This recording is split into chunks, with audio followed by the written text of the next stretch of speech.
Hello dear students, आज जो हम टॉपिक पढ़ रहे हैं वो है इंडस्ट्रियल लेजिस्लेशन में नया एक्ट पढ़ रहे हैं जिसका नाम है ट्रेड यूनियन एक्ट 1926, श्रम संघ अधिनियम 1926 पार्ट 1। तो ट्रेड यूनियन एक ऐसी वॉलंटरी ऑर्गेनाइजेशन है जो कि वर्कर्स के द्वारा बनाई जाती है relating to the specific trade से या इंडस्ट्री से या कंपनी से रिलेटेड हो सकती है, फॉर्म्ड हो सकती है। और इसका ऑब्जेक्टिव होता है to help and protect their own interest and interest of their peers and welfare by the collective action.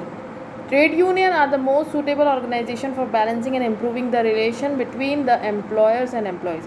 ऐसा माना जाता है कि ट्रेड यूनियन सबसे बेस्ट ऑर्गेनाइजेशन है एम्प्लॉयर और एम्प्लॉय के बीच में जो रिलेशनशिप होता है उसको बैलेंस करने के लिए। They are form not only to cater the workers demand, वो वर्कर्स की डिमांड को प्रेजेंट करने के लिए तो बनाई ही जाती है। उसको ऑब्जेक्टिव होता है कि उनकी जो मांगे हैं वो मैनेजमेंट के सामने रखी जाएं, और जो ट्रेड यूनियन है वो इसके लिए फ़ाइट भी करती है मैनेजमेंट से, but also for imparting discipline भी बना रहे और उनके श्रमिक के बीच में या लेबर के बीच में या वर्कर्स के बीच में एक सेंस ऑफ रिस्पॉन्सिबिलिटी भी डेवलप हो। नेक्स्ट, ट्रेड यूनियन का ऑब्जेक्टिव एम होता है to secure fair wages for workers and improve their opportunity for promotion and training. Fair wages मिले और उनको ट्रेनिंग भी मिले और प्रमोशन भी मिले, उसकी ये भी देखा जाता है उनको अपॉर्चुनिटीज़ मिलती रहे। To safeguard security of tenure and improve their conditions of service, उनकी जो जॉब सिक्योरिटी मिले और जो सर्विस की जो कंडीशंस है वो भी अच्छी बने। Improve working and living conditions of workers, इसको भी इम्प्रूव करने के लिए कोशिश करता है trade union. It provides them educational facility देता है उनको, कल्चरल फैसिलिटी देता है, एंड रिक्रिएशनल फैसिलिटीज़ पे भी वर्कआउट करता है। Facilitate technological advancement by broadening the understanding of workers, ये जो है टेक्नोलॉजिकल एडवांसमेंट को भी फैसिलिटेट करता है और उनकी जो सोच होती है वर्कर्स को उसको भी ब्रॉडन करता है। उसके साथ ये उनको हेल्प करता है to improve the level of production, productivity, discipline and high standard of living. It also promote individual and collective welfare and does correlate the workers interest with that of their industry. And to take participation in management के साथ participation करता है। अगर किसी भी workers के ने कोई इनडिसिप्लिनरी एक्शन कर दिया हो तो उसके अगेंस्ट जो डिसिप्लिनरी एक्शन लिया जाएगा उसके लिए।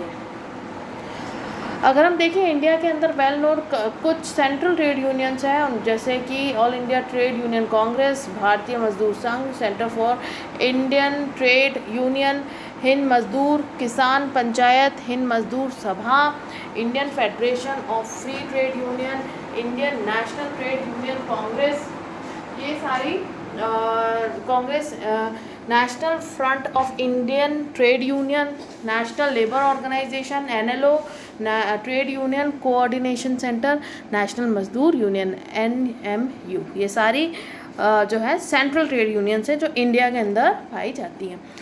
नेक्स्ट है, अगर हम देखें तो ये जो ट्रेड यूनियन एक्ट है उसका नाम है ट्रेड यूनियन एक्ट 1926, पूरे भारत में ये एक्सटेंड करता है, लागू होता है।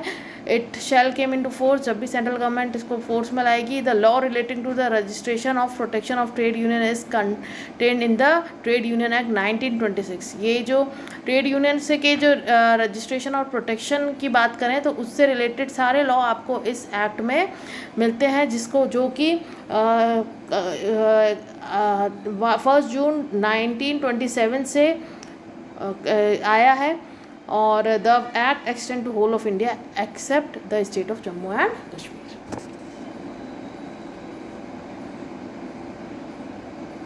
The trade union means a combination, अगर हम डेफिनेशन पढ़े सेक्शन 2H की, तो it is a combination whether temporary और permanent form primary for the purpose of regulating the relationship between workers and employers. ये जो है ये एक कॉम्बिनेशन है, एक संघ है, एसोसिएशन है, किसकी टेम्पररी भी हो सकती है और परमानेंट भी हो सकती है, जिसका उद्देश्य क्या होता है, जो रिलेशनशिप बिटवीन ए वर्कमैन और एम्प्लॉयज़ की उसको, या फिर वर्कमैन और वर्कमैन की, या एम्प्लॉयर्स और एम्प्लॉयज़ की के ऊपर कुछ रिस्ट्रिक्शन कंडीशंस लगाएं ताकि वो जो बिजनेस कर रहे हैं और इंक्लूड एनी फेडरेशन और 2 और मोर ट्रेड यूनियन, और इसके अंदर कोई महासंघ, 2 या 2 से ज़्यादा महासंघ भी इंक्लूड हो सकती है, उससे रिलेटेड रूल्स बनाए जाते हैं। अब provided that this act shall not affect, इस एक्ट से कभी भी कोई भी एग्रीमेंट बिटवीन पार्टनर्स अफेक्टेड नहीं होगा, between employers and those employed by him, उनके साथ कोई कॉन्ट्रैक्ट पे इसका कोई फ़र्क नहीं पड़ता है। And any agreement in consideration of sale of goodwill, अगर हो रही होती है तो भी इससे कोई ये चीज़ प्रभावित नहीं होती है।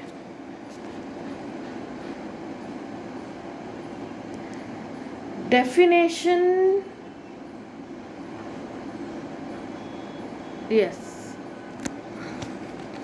डेफिनेशन की अगर हम बात करें, एप्रोप्रिएट गवर्नमेंट सेक्शन 2 में हम पढ़ते हैं, in relation to trade union whose object is not confined to one state, जिसका कोई ऑब्जेक्टिव वन स्टेट से कन्फाइंड नहीं है, तो उसके लिए central government will be an appropriate government, और अगर उसका एक ही स्टेट तक कन्फाइंड है कार्य, तो वो स्टेट गवर्नमेंट वहाँ पर एप्रोप्रिएट या समुचित सरकार कहलाती है। Executive means the body of which the management of the affairs of the trade unions is interested. Executives कौन होते हैं? कारिणी जो होती है उसको हम बोलते हैं एग्जीक्यूटिव, जो लोग इसके लिए कार्य करेंगे। अब हम देखते हैं आगे, ट्रेड डिस्प्यूट किसे कहते हैं? Trade dispute means any dispute है, हमने ऑलरेडी इंडस्ट्रियल डिस्प्यूट पढ़ चुके हैं, जिसके अंदर हमने पढ़ा था dispute between employer and workman and employer इसको हम बोलते हैं इंडस्ट्रियल डिस्प्यूट। तो ट्रेड डिस्प्यूट क्या है? Trade dispute means any dispute between the employers and the workmen and the workmen and the employers and the employer which is connected with the employment या फिर non employment or terms of employment or condition of labor of any workman. And workmen means all the workmen employed in industry. workmen कौन होंगे? जो सभी workmen, जो सभी व्यक्ति industry या ट्रेड में एम्प्लॉयड है, whether they are not in the employment or of the employer with whom they are the trade dispute arises. Again ये डेफिनेशन हम पढ़ चुके हैं, इसमें हम पढ़ते हैं रजिस्टर्ड ट्रेड यूनियन कौन सी है? रजिस्टर्ड ट्रेड यूनियन वो होती है जिसे आपने ट्रेड यूनियन एक्ट 1926 के तहत रजिस्ट्रेशन करवाया है। अब कैरेक्टरिस्टिक्स की बात करें तो पहला आता है ये जो है व्यक्तियों का संघ है, it is a combination of people. Second है ये ना केवल श्रमिकों का संघ है बल्कि सेवायोजक का भी संघ इसमें सम्मिलित है। इसमें जो एम्प्लॉयर की यूनियन है वो भी इंक्लूड होती है ट्रेड यूनियन में, और इसके साथ साथ महासंघ भी, फेडरेशन ऑफ ट्रेड यूनियन भी बन सकती है। ट्रेड यूनियन स्थायी दोनों हो सकती है। यह मूलतः 2 उद्देश्य पे कार्य करती है, सेवायोजक तथा श्रमिकों अथवा सेवायोजक एवं सेवायोजक के आपसी संबंध का विनियम करना, उसको रेगुलेट करना, और किसी व्यापार या व्यवसाय का संचालन में प्रतिबंधात्मक शर्तें लागू करना। और इसकी परिभाषा में वर्णित मूलतः शब्द से यह निष्कर्ष निकाला जाता है कि अन्य उद्देश्य भी हो सकते हैं, और ये वैध स्वरूप को स्पष्ट करती है। जितने भी इनके जो उद्देश्य हैं इसके वैध स्वरूप को ये स्पष्ट करती है। ऐसे संघ किसी व्यापार या व्यावसायिक संस्था से संबंधित हो सकते हैं, और किसी भी श्रम संघ का पंजीयन केवल श्रम संघ अधिनियम के अंतर्गत ही कराया जाता है, और किसी भी पंजीयन श्रम संघ या पर सोसाइटी रजिस्ट्रेशन एक्ट 1860 या सहकारी रजिस्ट्रेशन एक्ट या कंपनी अधिनियम एक्ट लागू नहीं होता है। यह एक पंजीकृत श्रम संघ एक कृत्रिम व्यक्ति मानी जाती है, और निम्नलिखित अनुबंध या उनमें से उत्पन्न समूहों को श्रम संघ अधिनियम प्रभावित नहीं कर सकता है। जैसे साझेदारों, अभी हमने पढ़ा था पार्टनरशिप एक्ट, या कर्मचारी के बीच में जो सेवा का संबंध है वो, और कर्मचारी और सेवायोजक के बीच में जो सेवा का संबंध है वो, या किसी व्यवसाय की ख्याति अगर बिक रही हो तो ये चीज़ प्रभावित नहीं होती है।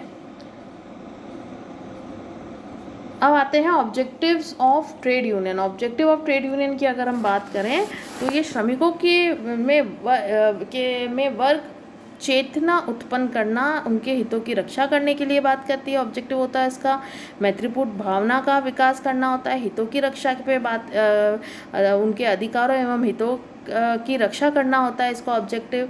सदस्यों के कार्य की दशाएं, जीवन स्तर में सुधार करना, कार्यों के घंटे निश्चित करना, शोषण से उन्हें बचाना, समन्वय स्थापित करना, सरकार सेवायोजक एवं श्रमिक के बीच में उन्हें सेवा सुरक्षा देना, सामाजिक सुरक्षा देना या श्रम कल्याण पे का कार्य करना, वैधानिक सलाह देना, उन्हें हड़ताल घोषित करने, आवश्यकता पड़े तो हड़ताल घोषित करना, सौदेबाजी की शक्ति में वृद्धि करना, आर्थिक सहायता देना, प्रतिनिधित्व करना, आर्थिक सामाजिक स्थिति पे आंकड़े एकत्रित करना और अन्य सदस्यों के हितों की रक्षा की दृष्टि से अन्य उसके वो सारे कार्य भी इसमें इंक्लूडेड होते हैं। नेक्स्ट है, ये है functions of trade union. Functions of trade union को हमने 7 पॉइंट्स में डिवाइड करा है। पहला फंक्शन आता है फाइटिंग फंक्शन, आंतरिक या संघर्ष का कार्य। हमें पता है ट्रेड यूनियन क्या करती है, ये अपने सदस्यों के हित के लिए कार्य करती है। तो कभी कभी हित के लिए उन्हें लड़ना भी पड़ता है, जैसे सामूहिक सौदेबाजी या विचार विमर्श करना या आवश्यकता पड़े तो हड़ताल भी करनी पड़ती है। वेलफेयर या एक्स्ट्रा म्यूरल फंक्शंस, कल्याणकारी या बाह्य कार्य भी उन्हें करना पड़ता है, जैसे श्रमिकों में परस्पर बंधुत्व, सहयोग की भावना पैदा करना, उनके दुख को बांटना, ये सारे कार्य हो सकते हैं। शिक्षा से रिलेटेड कार्य, सांस्कृतिक विकास से रिलेटेड, चिकित्सा संबंधित, बेकारी व हड़ताल के समय उनको दुर्बलता को, उनकी जो भी कमजोरी उसको मिटाना, वाचनालय, पुस्तकालय व मनोरंजन की व्यवस्था करना, सस्ता अनाज, कपड़े या सस्ती आवश्यकताएं जो है उनको उन तक पहुंचाना, स्त्री श्रमिकों के लिए भी उचित व आरामदेह व्यवस्था करना एवं कानूनी परामर्श देना। नेक्स्ट आता है रिप्रेजेंटेटिव फंक्शन। ये प्रतिनिधित्व करती है, प्रतिनिधिक कार्य करती है।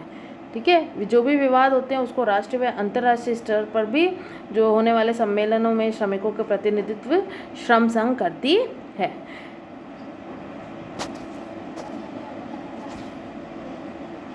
नेक्स्ट है कम्युनिकेशन फंक्शन। कम्युनिकेशन फंक्शन की बात करें तो ये मैगजीन्स और न्यूज़लेटर प्रकाशन करती है, जिससे समय समय पर जो भी प्रबंधक से जो ये यूनियन के जो रिप्रेजेंटेटिव या नेता होते हैं ये श्रम की समस्याओं पे वार्तालाप करते हैं।